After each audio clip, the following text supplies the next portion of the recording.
insistent to come up on here and talk about the rest of the couples from last week's episode, like Shanta being called boring by True and some other things. But there's just been so much that's happened this week that I had to go ahead and do my part 2 of my Love After Lockup updates. First, let's talk about an exclusive that Starcasm recently dropped on Britney's husband, Ray. He was arrested on August 11th, and he was arrested at Britney's home, and he was arrested for assault, which is a Class 8 misdemeanor. It says the charge is for family, and I can't say the V word because YouTube hates when I say it, but it rhymes with silence and starts with a V. So pretty much DV against a family member. We're going to call it FV for short. So FV could be a variety of people. It could be a family member, a roommate, or it could be Britney. But it was somebody inside Britney's home that day. Last we knew, Britney and Ray were the only ones living there. And I will see if I can find more out, and I'll be sure to fill you guys in when I do. But I was shocked because I was just really rooting for Ray, and I thought he had all his ducks in a row. But then again, with these charges, all it takes is someone to make a claim and sign a statement, and you're locked up away in jail. So I definitely need to know more details before I could make a fair judgment on this case. But that is it with Britney and Ray. Britney has yet to speak out about this, and she has been pretty quiet on social media since she was last on the show. And another person that's recently been arrested is Rick's ex, Ray Dean, and she's looking rough right here. Like, she's reminding me of those old faces of meth posters they used to have, like, all alongside the highways on billboards back in the 2000s. And it shows that she was arrested on May 21st. She was arrested for unauthorized use of a motor vehicle, which is a felony in the state of Texas. And once she was arrested and booked into jail, she got hit with even more charges after she was caught with a credit or debit card in her possession. And that's something you're supposed to leave in your belongings, and the police are supposed to take once you go to jail. But she must have stuffed it somewhere, and she caught 2 more additional charges. And she was able to eventually bond out. Her bond was $11,000, and she's currently a free woman, but she does have a court date coming up.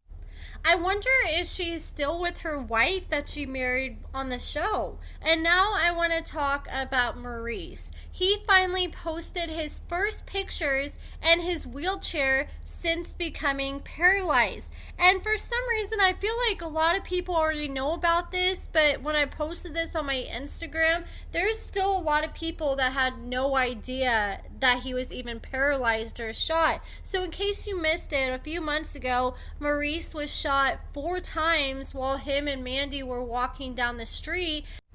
As far as I know, they still have not caught the shooter, but the shooter was wearing a ski mask, so it kind of makes it hard to identify exactly who he was. And a lot of people have been asking, do you think that Maurice is going to be able to walk again? And it really just depends on the severity of his spinal cord injury and how serious he takes physical therapy and trying to get better. Like, if he just goes home from the hospital and just sits on the couch all day eating chips, then he's obviously not going to get better.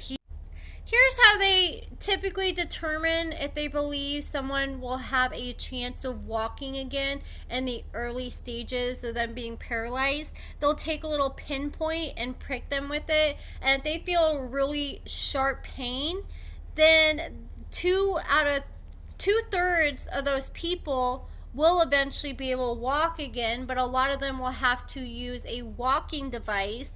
And if he's pricked with a pinpoint and can only feel a light touch, only 1 out of 8 of those people are able to walk again. So it just depends how much feeling he has and how serious he takes his recovery and physical therapy. There's different surgeries he can have on his spinal cord, but even then, none of those are fully guaranteed. It's just going to take time and work to see if he's going to be able to get there eventually. And Mandy posted that she has a job interview on Tuesday. She applied for a place and they ended up calling her right back. And some Reddit sleuths on the Maurice Mandy subreddit were able to find her escort profile. If it was just her escort profile, I'd be like, okay, this is really a nothing burger because we've talked about this before in the past, and I'm sure she has a past. But the interesting part about this is she just updated her profile and posted an ad on July 8th, and this is while Maurice was in the hospital. So I'm very curious if he knows that she's out here selling that kitty cat in these streets. I do find it interesting that she's just now suddenly trying to find a job. It's like now that Maurice is home from the hospital, she can't do that. I mean, unless he's cool with it. So now she's got to find a legit job, and she hasn't really been in any rush to get a job in the past. And I think that's because Maurice was the breadwinner and going out and bringing money back. But now that he's in a wheelchair, it's a lot harder for him to do the things that he was doing. I'm sure that he's just going to be at home getting a disability check, and disability checks are not that much at all. So it's time for her to figure something out and get her butt to work ASAP.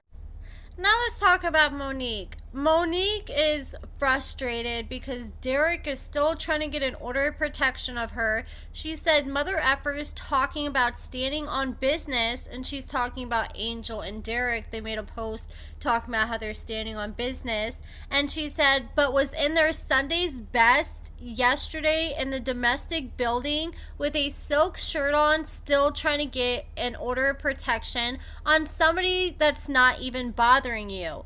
Then Miss Netta, she did not call Angel Miss Netta.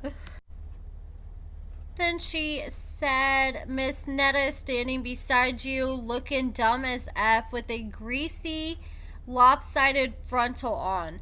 Please be effing for real and leave me alone, miserable as F. Then she said, and whoever ordered, I hope y'all get y'all books next week. Oh yeah, I think they're supposed to be sending books out on August 20th? So that's not even a week from now. So if anybody ordered a book, and if you get your book on the 20th, or if it doesn't come and it's late or you don't even get it at all, definitely let me know, because I would love to hear about that. And now I want to talk about Kimberly and Joey. Kimberly was supposed to go live and answer some questions and tell her side from what we've seen on the show so far, but for some reason she was unable to go live. It kept saying that she's restricted. I guess it didn't say restricted. She's just unable to go, which is weird. And she ended up answering some questions on her Instagram, and pretty much she brought up the dirt bike and said that her dad's bringing it up for 20 years, and she believes in her heart that Joey did not take it because he told her he didn't take it, kind of like what we saw on the show. And then she answered a question where people were asking her how was she able to afford to send Joey $15,000 being a teacher's aide. She said that she had just sold her house and she had made some money off her house, and she took some of that money and sent it to Joey, and she's like, I mean, come on, it's my money. I can do what I want with it. And now let's talk about Red. We have a few updates with Red. He just dropped a few different rap songs on his Instagram, but he is officially single again and just venting all over Facebook and calling out his ex. He shared someone else's post that says, stay single if you love hard. People don't value that kind of love anymore. Then he said, 55, a little old to be homie hopping and coach hopping and married man hopping. Damn, what's next? And then he said, man, this old lady got me effed up. You too old to be acting like this. Then he posted, yeah, I knew I wasn't crazy. Your feelings only hurt because you got caught. So it kind of sounds like he caught this girl doing something and ended up breaking up with her.